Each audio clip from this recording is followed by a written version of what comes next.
Hi guys, I was cleaning up at home the other day, throwing out rubbish in old boxes, and one of the boxes I was going to throw out was this one right here. And instead of doing that, I thought I should do a knife review on it first. So here it is. Here's a quick review of the Cold Steel Kobun knife. Now when you purchase a knife, what you see here is pretty much what you get. You get a box, you get the knife, we get this nice sheath which we'll talk about in a moment, but there's no paper inserts, there's no warranty card, there's no instructions. There is a plastic bag covering the knife and a cardboard blade protector, but that's about it. Now for the knife itself, we have a Oz 8 steel blade and a kraton grip handle. From the tip here to just in front of the guard is 13.5 centimeters or 5¼ inch long blade. From just behind the handle to the tip here, just under 11 centimeters or 4¼ inches. And one of the things that I didn't pick up on some of the video reviews I saw until I actually had this knife in hand was the thickness of the blade. And there's a good thickness here, just over 3mm.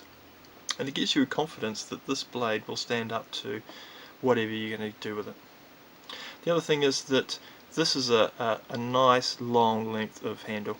I'm 6'2" in height and have quite large hands, but even for me, you can see there's more than enough handle here, even with gloves.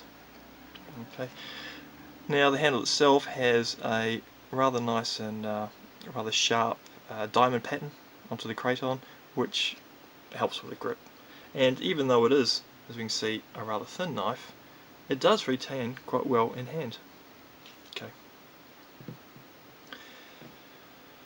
Now we have the sheath, which is plastic. We have two methods of attaching it. So we have some holes here we can run cordage through, or 350 paracord to attach to your gear or to molly.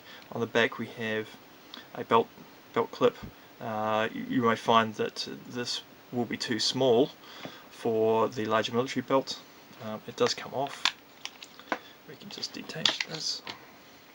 And as you can see, it gives you a much lower profile, especially if you're going to mount that to molly. Just be aware that you now have an opening into the blade. You may be able to cover that with tape just to stop sand or dust getting in. Now this retains the blade in the sheath through friction, and if we have a look here we can see that these two halves of the plastic just help retain the blade. That will wear over time and get looser. One thing to notice that when putting the blade in is that you need to push it all the way in, which I wasn't doing originally. So you need to push the blade in and then just that last push to really lock it in. Okay, things I like about the blade. Well, one is the value for money.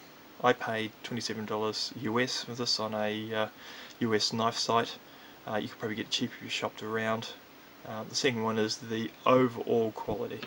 So quite often with cheaper knives you may get quite good quality or value for money in terms of quality for the knife, but not the sheath. Or even worse, the sheath is better quality than the knife. That really sucks. However, in this case they're both of equal quality and again very good value for money. A couple of things I don't like about the knife. If we can just see here on the guard, on this side we can see how far the guard comes out is actually longer than this side by a couple of millimeters.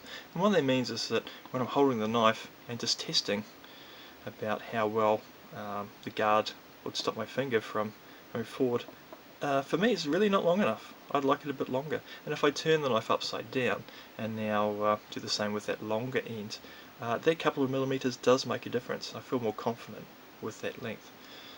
So an improvement for me would be to actually have this bottom part of the guard coming out further. Having said that, yes, you do have a nice big handle here.